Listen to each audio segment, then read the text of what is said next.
This is Press Start, mini review, Duke Nukem Land of the Babes. As you see here, we get this cool little opening, a little bit bloody, with some of the new aliens that we see in this game, which we don't see in any other Duke Nukem game. This one, they really change it up with the aliens, like we got giant mutated rats and all that. And honestly, the voice acting in this game isn't too bad. Babes and Liz. Duke, thank goodness you received our message. Well, she was kinda hard to miss. Duke, I'm Jane Biltmore, a member of the Unified Babe Resistance. I was sent here by our leader, Houston, to update you on the situation. Why, were Dallas and Austin too busy? Well, yes, they were actually, but that's not important now. Duke, aliens arrived here 10 years ago and exterminated the entire male population. They've since enslaved Earth's females. However, some of us managed to escape and have formed the resistance. Now we need your help. When will those alien bastards learn not to screw with my planet, my babes, or my vacation? You should have called me sooner. We couldn't. Our time machine was destroyed early in the alien invasion and only temporarily repaired enough to send a small group through. The scientists that can completely restore the time machine have been kidnapped by the aliens to work on some secret project. Let me guess. This is where I come in. Yes, but there's more, Duke. The aliens have genetically created a new species to help in their plan.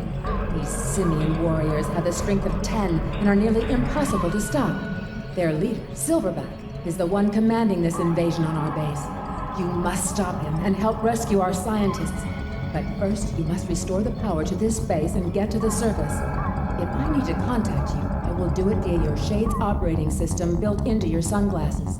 So let me get this straight. You need my help to save you from a bunch of hairy aliens with a bad attitude. Just point me in the right direction.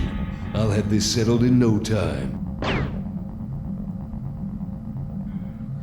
Now here we got the gameplay of the game. They actually upgraded the game a little bit from Time to Kill, which came out before this one.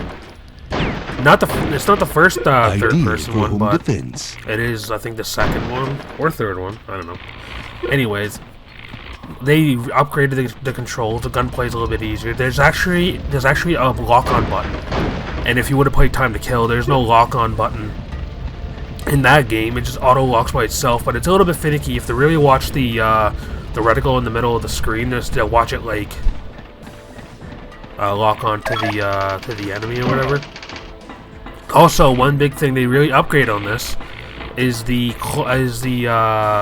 putting away the weapon, because if you would play Time to Kill, there is a thing where you have to put the gun away first in order to climb, and in this game they actually fixed that. He puts it away automatically, and then he climbs up. And same thing when you push buttons as well. And in my opinion, I think that is actually an upgrade. And I don't really see why everybody says this is the worst game of 2000. No, there's probably worse games out there, and this is just supposed to be a short little mini review. And that's what the series is I'm gonna be defending a lot of so-called mediocre, bad games or whatever. What the? And I know how to find enjoyment out of these games, so this is where this series is gonna come in. I'm gonna be talking about games that people may not like, may not get the best reviews, anything like that, including like this one here. But look at the sniper. Look at that. That is pretty cool.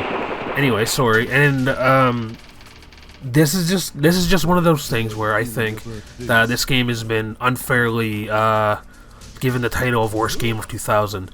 Like the level layouts in this game are actually really cool. Like this one's underwater. Duke actually has a scuba gear, his scuba gear and stuff like that. And instead of finding it to refill your air, instead it's full on scuba gear. And then I think later on in this level it gets damaged, and then you have to find like air at that point. But I mean that's a lot better than trying to find air when you have your scuba gear anyway at the beginning here.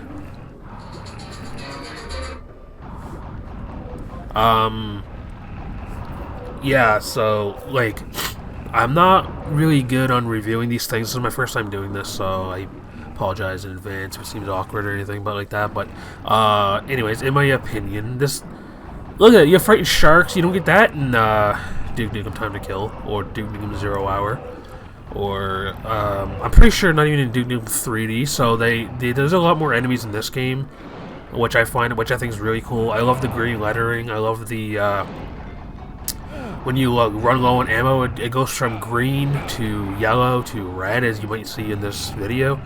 And I think that's a nice little touch there, so you know, like if you're not paying attention to the numbers or whatever, they have that color, so you're just like, oh, okay, I'm running low on ammo, I should switch it up. And but also one of my biggest things in this game, and this is coming from me, this is like an underrated feature I think in a lot of third-person games.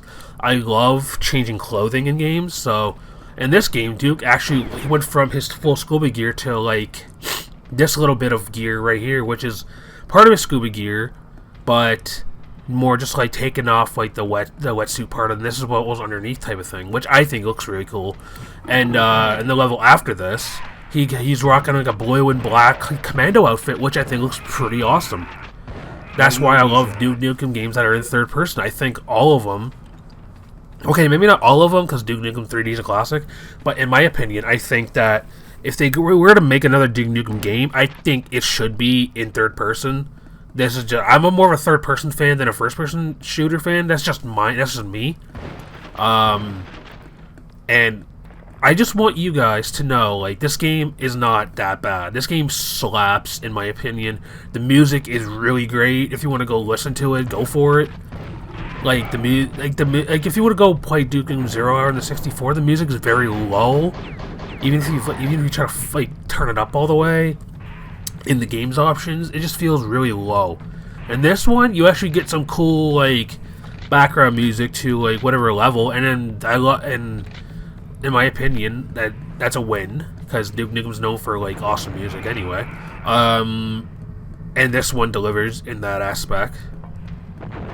You might see me die in this review a little bit, but that's just me goofing around and trying to get a little bit of footage, you know.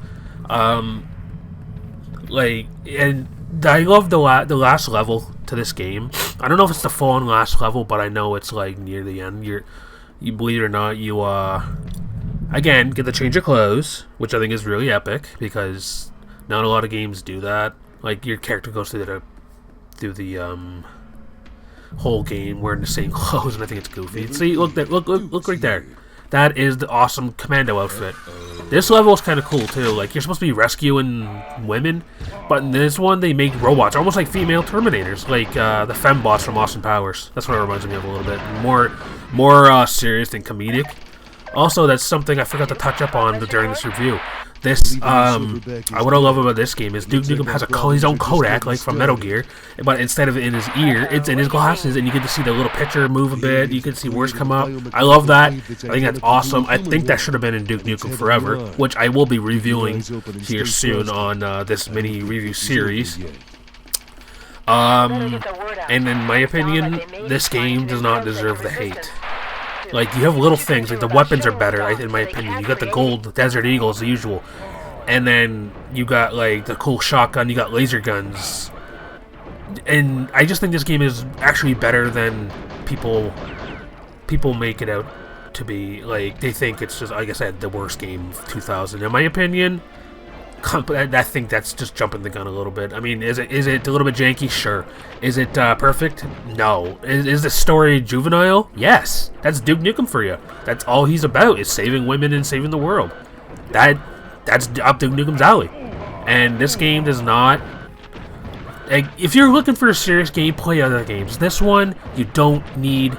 You just have to turn your brain off. It's that kind of game.